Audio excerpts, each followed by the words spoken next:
What is up, y'all? It's your girl Brand New, and I'm back in a motherfucking building. This time I am back for a recap of Real Housewives of Atlanta. This is season 11. I will have the episode in the description. Honey, baby, that motherfucking surviving R. Kelly. I feel like I'm trying to survive him too. Like, I'm tired as fuck from doing my review, honey. But I love you all so much and appreciate all of you guys so much for you supporting me. I gotta come through with Real Housewives of Atlanta tonight. You will have to wait on Married to Medicine, though. A bitch is tired. A bitch don't feel like Michael Jordan today after all. A bitch will have to deliver Married to Medicine sometime in the morning, honey. I'm just too tired. And you can blame it on motherfucking Bravo, Andy. It's his motherfucking fault. He should have put this shit on Friday where it should be. I mean, that was the day Married to Medicine was coming on. I don't know why the fuck he thought he keep moving his shit around like it's some cheap ass side chick that he don't know what to do with, honey. Bravo, Andy, honey, I need you to have the utmost respect, motherfucker, for Married to Medicine. But let's get off into these housewives, honey. Honey, don't mind me. I'm gonna be chewing on my gummy bears, honey, while I talk to you all. Anyways, let's get some shit out the way first. Every time I'm on the internet, I don't know about you all, I keep hearing the ratings are going down. They need Phaedra. They need Kenya. They don't need nobody. Y'all was not acting like this when NeNe wasn't on the show. And to me, that's when the show needed help. Because it was about was them being lesbians. We got Shamari DeVoe. We got her. She sings. She is into her husband. We actually have housewives. Why are we complaining? Shamari can read, honey, get folks together. She's interesting. She has an actual talent. We got Eva. She's a model. She's beautiful. She has a husband. She ain't married yet, but hell, she married now. That counts more than anything I've seen on this damn show. People renting out boyfriends, i.e. Kenya, you know. But I'm just saying, it's just like, why the fuck can't we be satisfied with the show? Now, I admit it, you know, at the beginning of the season, I was one of those that was complaining because I felt like the show was dragging with Porsha and Dennis. But now they kind of giving us a sense of everybody. I am actually enjoying the show. I'm satisfied. It's not too much drama. It's still interesting. If you are a Housewives fan, you shouldn't really have an issue with the show. But I don't know. Motherfuckers keep saying the ratings is going down. Let me explain something to you all. We are on season 11. Season 11 of this show, okay? We're on season 11. It's a black show. First off, let's clap for the show making it this goddamn far. We know black shows normally don't do shit like this, okay? It is Bravo's most successful show. 11 seasons. You bitches are bored with it. It's a tied season. Like, these motherfuckers can't win for losing. It is a success that it's been on for 11 seasons. You know, so it's just like, and then you got people, well, it's just tired. We need all new people. I don't feel like we need a whole, but like we got Eva and Shamari. We could probably, in my opinion, do without Kandi, add somebody, bring Phaedra back if you want to do that. I mean, since Kandi claims she can't really be on no show with Phaedra, you know, and she the reason she got fired in the first place.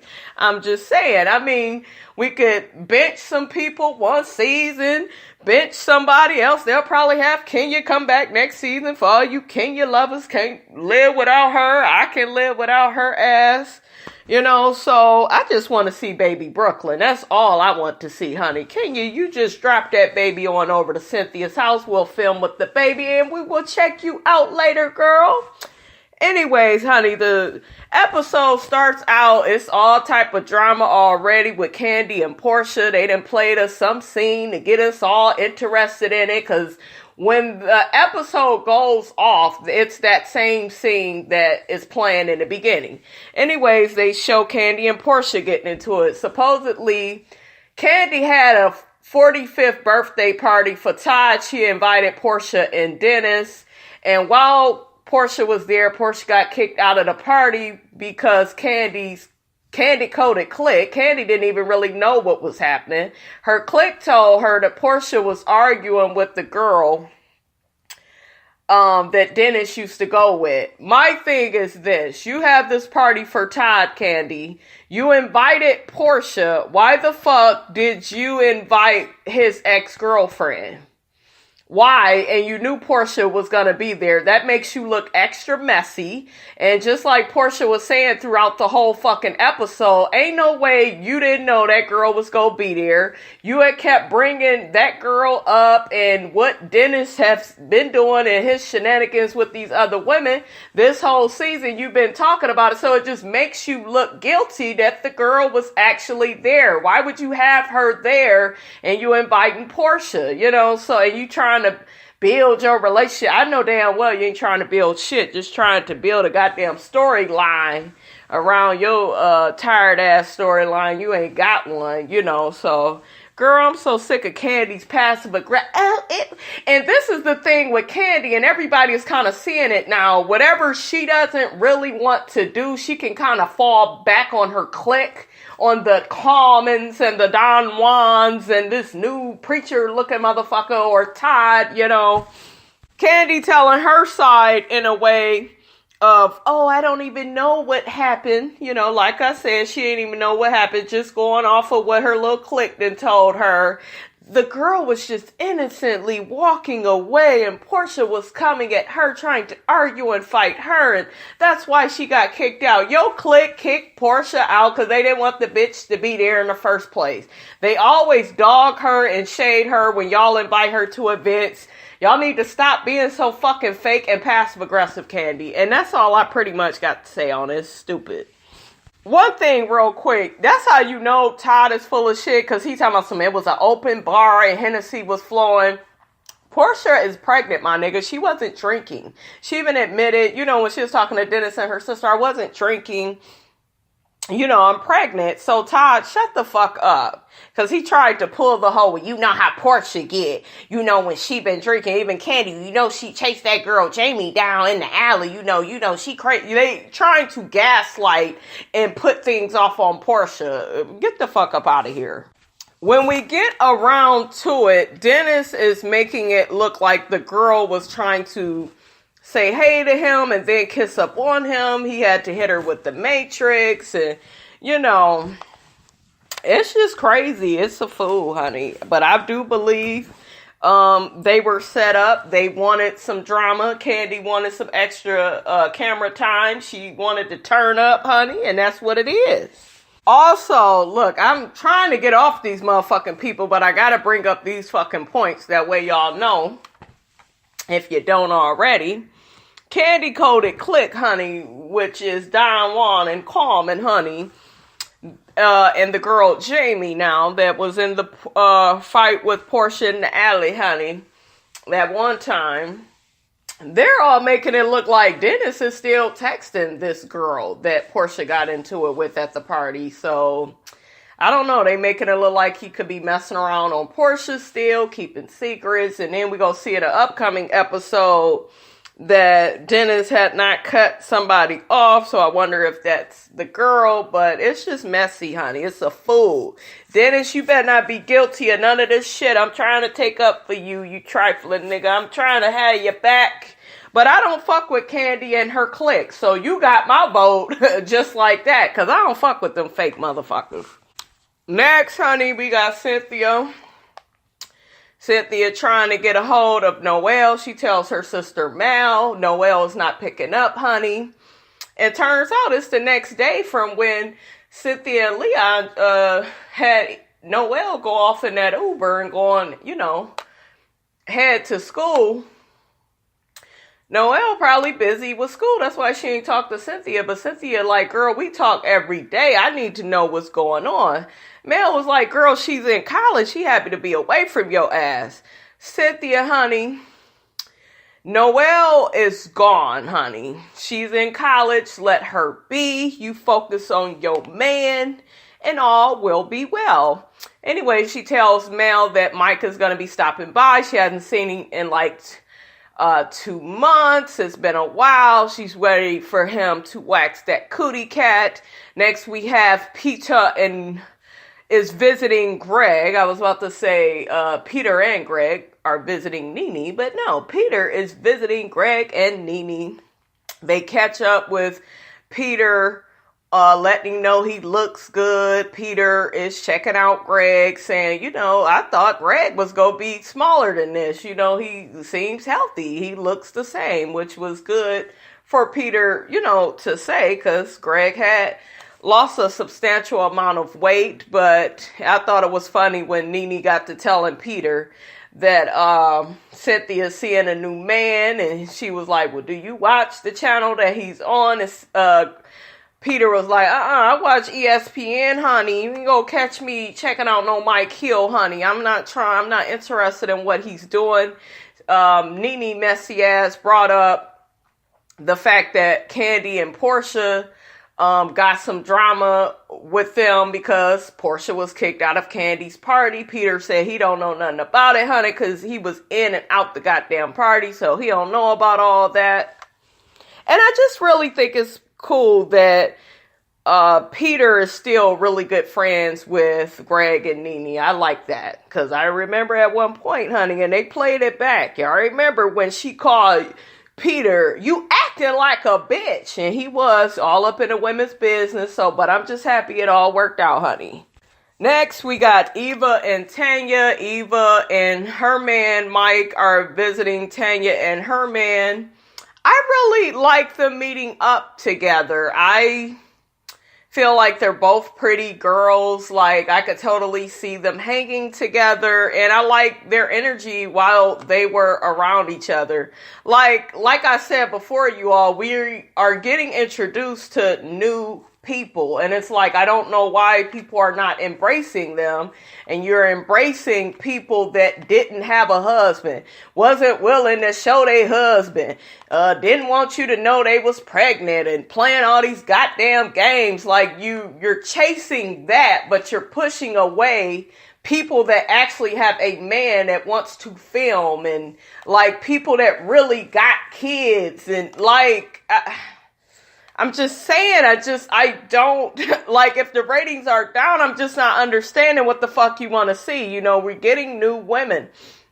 And I really like Eva and Tanya together, but Eva pretty much let Tanya know, NeNe wasn't feeling your little comment when we was out of town, honey, with you talking about those swag boutique glasses and how you had a had Dior on, honey, and that was high, and then the swag boutique glasses, honey, they were a low, and Tanya was just like, it is what it is. It is a low. She was like, Dior had been around for, hundreds of years or whatever, over 100 years or something like that.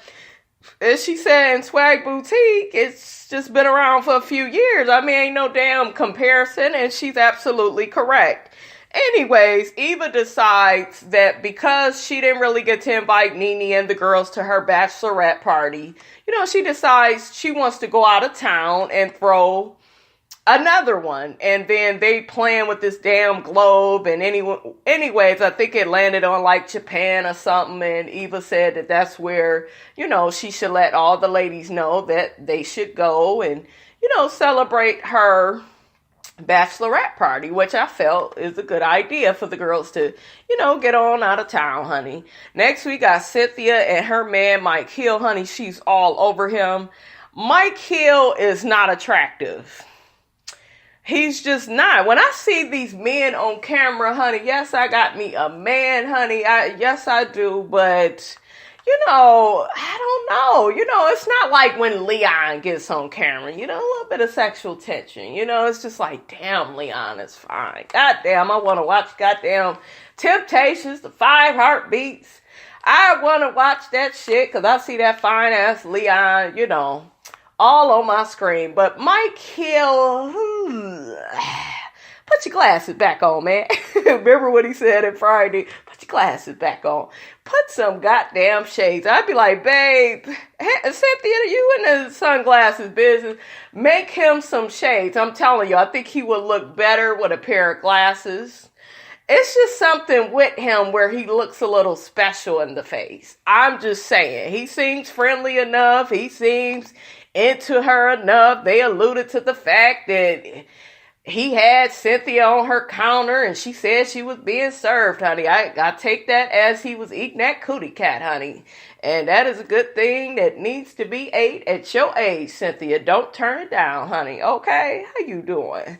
But yeah, her and Mike, they're happy together. And, Cynthia had even told Mal that Mike had something he wanted to tell her. And then when he finally tells her, he just says, oh, well, let's be exclusive, like this is for real, and I'm just looking like, Cynthia, you did mention you get a little excited in your relationships, but, honey, you got too damn excited because you tried to allude to some damn proposal that did not happen on this episode. This man is talking about, now I'm claiming you. That's basically what he was saying with his ugly ass. Let me quit. Let me back it on up, honey.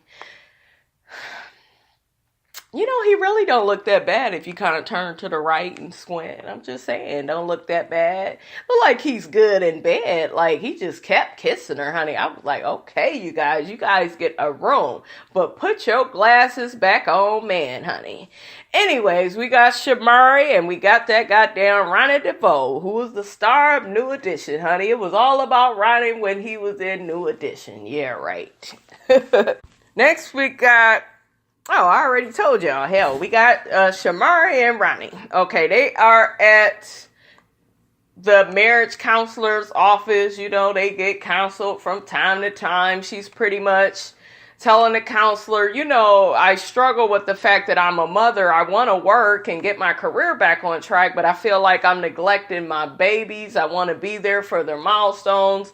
I'm not like Kandi where I could be gone at days at a time, honey. I was like, ooh, that's some shade, Shamari. But I feel Shamari and where she's coming from. And I really like that about her, that she is that concerned about her kids. She's willing to be a mother and really make that sacrifice. Because a lot of these celebrities, they have all these damn kids. They have anybody watching the goddamn kids. And at least this is someone that says, you know what? My man may be gone, but I want to be home with my babies. And at the end of the day, I respect that. So that was a cute enough scene with them. Next, we got Porsha. We got NeNe and Cynthia, and I was about to call her Shamia, who I can do without. Like, seriously. Anyways. Porsha lets NeNe and Cynthia and Shamia, everybody know what happened at Kandi's party, how she got kicked out. She made it look like, Dennis's ex was the one that was being the aggressor, and everybody told her to get out. And then I guess she had called, she either called or text Kandi, let her know, hey, this is what went on at your party. I was kicked out because of Jamie or some shit like that. Jamie had me kicked out. Y'all know that was girl she fought in the alley. And I'm just looking like, okay, this shit is just... I don't know. It's kind of like, where did Jamie come from? But Jamie don't like your ass, Porsha. So she probably is a part of the Kandi Coated Clique. Probably told them to put your ass out. And we know the Kandi Coated Clique don't like Porsha and by any means will make something her fault. And even Cynthia and NeNe was looking at the situation like, that don't sound right. She didn't even call back and explain, why you got kicked out or I'm sorry. And Porsha was like, no, she said she was going to get back in touch with me and we have not talked. And I don't know. It just seemed, the whole situation seems off. They're both telling two completely different stories. I'm more team Porsha because I know how that clique of Kandi's is. I know how them son of a bitches operate. So, and NeNe looked concerned as well. Like, yeah, that don't sound right that your employees are pretty much comfortable with kicking people out. And even Cynthia was like, I gotta talk to Kandi about this because this is not sounding right. She should have called you and had that conversation with you, let you know that, you didn't do nothing wrong. She's sorry, or, give some type of explanation. So I like how that Cynthia and NeNe had her back. Porsha alluded to, not alluded, but she told the girls, I should say, that, she's pregnant. It's confirmed. NeNe's jumping up happy. Shamia said she's tired of keeping it a secret. Cynthia's excited. And it was just a really good moment to watch them be really happy for Porsha. So, okay, so the last scene is the last scene, and we got Tanya and Eva. They're together at Tanya's house. They are having a little party. And at this party, Eva's going to let the girls know she's going to invite them all to Japan. So anyways, Cynthia gets there as well. Shamari is there. Shamari looked really cute to me. I like what she had on. It just was her style. Of course, Eva had on her boho chic. Cynthia looked good. She said she decided to come out and play with the girls since Mike, is out visiting his mama, honey. When he was at her house, he kept saying he had to visit his mammy. Anyways, Kandi comes too. Why does it seem like Kandi is always stuffed in her clothes and her shoes? I don't know. Anyways, Cynthia kind of lightly confronts her, and she made it look like, from what Porsha was saying, Jamie and Dennis's ex was following Porsha, around at the party and stalking Dennis, was really antagonizing them. And she's just like, well, what's up with that, Kandi? Kandi was like, no, that didn't happen. Porsha was the aggressor. She was the aggressor. Y'all know how she is. And it was so funny when Cynthia tried to get NeNe to go over what Porsha had told them. And NeNe was like, Porsha told me that you never called her, and what else was it? Child, I didn't forgot. I thought that shit was so funny. NeNe was like, Kandi looking at me like I'm crazy, looking at me like I'm involved, and that's when Kandi hurried up and told her version, which I don't believe, about Porsha being the aggressor. You need to get your damn Kandi coded click in check, honey. Anyways, honey, Porsha ends up showing up to the party, and she hugs everybody, greets everybody, and honey, she don't say shit to Kandi. And do I blame her? Hell to the no, and my charade voice, honey. Avoid that passive aggressive, low down, dirty bitch. Did y'all hear Kandi telling Cynthia at one point, well, she done deleted all my pictures and she unfriended me? You's a fake ass bitch, okay? You's fake. Porsha called your motherfucking ass out, said you's a fake ass bitch. And the fact that we are all here tonight and you're not even trying to work this shit out lets me know that you and I will never be friends. You're not trying to be my friend. You've been plotting and planning all this shit all along on me and Dennis. I don't trust you. You and your goddamn employees, you allow them to talk to your friends any kind of way, treat people any kind of way. And I'm not here for that shit. Kandi wanted to get up and leave. Porsha ended up calling her fake and phony. Kandi stayed around. How am I fake and phony, honey? They going back and forth. And we will figure out how it ends on the next episode. But anyway, Cynthia was like, honey, I'm going to need Porsha to calm down. She's pregnant. Kandi don't know she's pregnant, honey. It was just a whole mess, honey. Well, that's it for the Housewives, you guys. Don't forget to like, comment, and subscribe. It is your girl, Brand New, and I am out.